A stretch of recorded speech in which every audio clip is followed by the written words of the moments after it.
My husband had always been the kind of man who didn't ask for much. His name is Michael, and he's one of those steady, reliable men that make life feel both safe and meaningful. We had been married for nearly 12 years, living in a small town in Ohio, and raising our 2 children, Ethan, who was 10, and Lily, who was 7. Over the years, Michael had given me everything a woman could ask for: stability, love, companionship, and a home filled with laughter. But even with all the comfort and happiness, I could sense that he carried something unspoken inside him, something he wished to tell me but held back for fear of how I might respond. It was a quiet Sunday evening when it finally happened. The kids were asleep upstairs, the soft hum of the dishwasher filled the kitchen, and we sat across from each other with cups of tea. Michael kept glancing at me, clearing his throat as though preparing for something important. I reached across the table and placed my hand over his, giving him the encouragement he seemed to need. "What's on your mind, Michael?" I asked gently. His eyes softened, and after a long pause he whispered, "I have a wish." The words hung between us, heavier than I expected.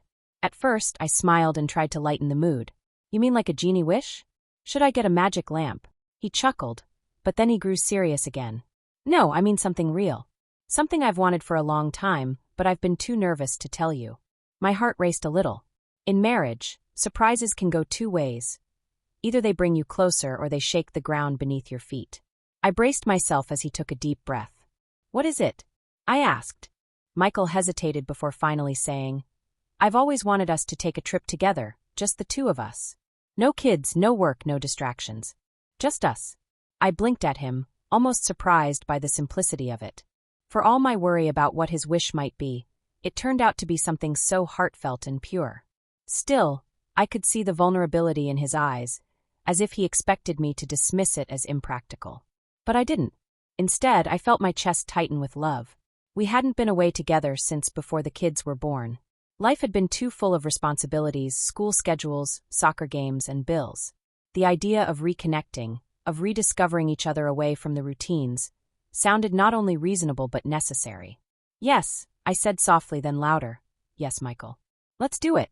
The relief and joy that spread across his face made me realize just how much he had been holding on to this desire.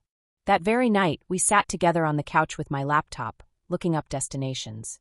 We didn't have the kind of money for anything extravagant, but we both agreed that it wasn't about luxury, it was about us. We settled on a cozy cabin in the Smoky Mountains, a 6-hour drive from our home. It was private, surrounded by nature with a fireplace, and even a hot tub on the porch. The pictures made it look like a dream, and for the first time in years, I felt a flicker of youthful excitement inside me. The weeks leading up to the trip were filled with anticipation. We arranged for my sister, Emily, to watch Ethan and Lily, and packed our bags like 2 young lovers about to run away. The night before we left, Michael came into the room with a mischievous grin. "Are you sure about this?" he asked, as though giving me one last chance to back out. I laughed and pulled him close. "I said yes, didn't I?" When we finally hit the road, the drive itself felt liberating. The kids weren't in the back seat asking for snacks or fighting over toys, and the car was filled with music instead of chaos. We sang along to old songs, shared memories, and talked about dreams we hadn't spoken of in years. It reminded me of our early days of dating, when every conversation felt endless and new. Arriving at the cabin felt like stepping into another world. The air was crisp, the trees stood tall and vibrant, and the quiet was soothing in a way we didn't realize we had been missing. Inside, the cabin smelled of cedar, and sunlight streamed through the big windows. Michael set down our bags and turned to me with a smile that made me remember why I had fallen in love with him all those years ago. "This is perfect," he said, and I agreed. The days that followed were some of the most beautiful we had ever spent together. We hiked along trails, sat on the porch watching the sunset, and cooked simple meals in the small kitchen. At night, we lit the fireplace, poured glasses of wine, and talked about everything: our kids' futures, our own hopes, the mistakes we had made, and the dreams we still carried. It felt like peeling back layers of life's noise and finding the heart of our marriage again. One evening, as we sat in the hot tub under a blanket of stars, Michael held my hand and whispered, "Thank you for saying yes. This has been more than I imagined." I leaned into him, my heart swelling with gratitude. "You don't have to thank me," I said. "This was your wish, but it feels like it was mine too." There were moments of laughter so loud they echoed in the trees, and moments of silence so deep they healed parts of us we didn't even know were broken. The simplicity of being together without distraction reminded me that love doesn't always need grand gestures. It needs presence, effort, and sometimes, just a little wish spoken aloud. By the end of the trip, I felt transformed.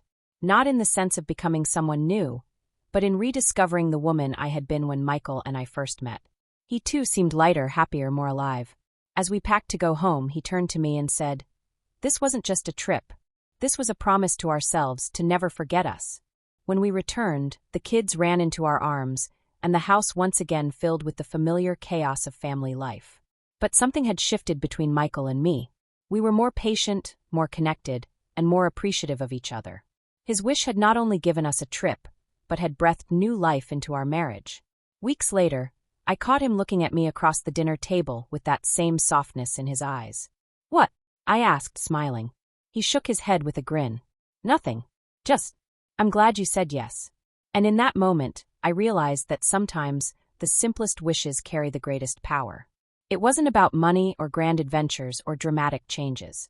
It was about choosing each other again, even after years of routine. His wish had been to spend time with me, to remind us of who we were beyond parents and providers. And my yes had given us both exactly what we needed: love renewed, a bond strengthened, and a memory that would last for the rest of our lives. Life didn't become perfect after that, of course. We still had arguments about bills, and we still struggled with the exhaustion of raising kids. But there was a new undercurrent in everything we did. A softness, a reminder, a secret knowledge that we had chosen to say yes when it mattered most. Michael never stopped reminding me of that trip. Every now and then, when life got busy, he would lean close and whisper, "Remember the cabin?" And I would smile, knowing that he wasn't just talking about the place. He was talking about us, about the love that had carried us through, and about the courage it takes to share a wish and the trust it takes to say yes. Second part next story.